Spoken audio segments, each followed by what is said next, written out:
They started on the streets. These cuts aren't just numbers on a page. They're people. Hundreds of state employees. It's going to slip even more of us down into the area where we have to use food bank and other public assistance. Like Emmy Foreman, who took the day off from her job at the Evergreen State College to rally against proposed budget cuts that could impact thousands of state employees, from college staffers to Department of Licensing workers. We're hoping to get enough noise made that the governor and the lawmakers up there, understand what the right decision is. No cuts, no furloughs, tax the rich. Led by the president of the Washington Federation of State Employees,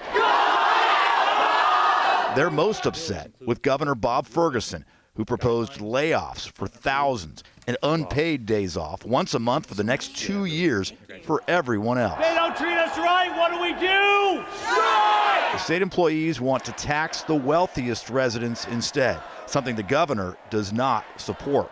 And as we learned today, Senate and House leaders who originally backed the wealth tax have backed off that proposal. It's very likely that no part of our budget will be based on the wealth tax. State employees like Emmy Foreman fear the proposed cuts could force them to look for new jobs. It would actually be a heartbreak for me because I just really love working for the public. Along with backing out of that idea of the wealth tax, we also found out today that the final budget likely will not include draining the state's rainy day savings account. That was another issue that Bob Ferguson raised about the budget last week. Joyce? So, Drew, where do budget negotiations stand tonight?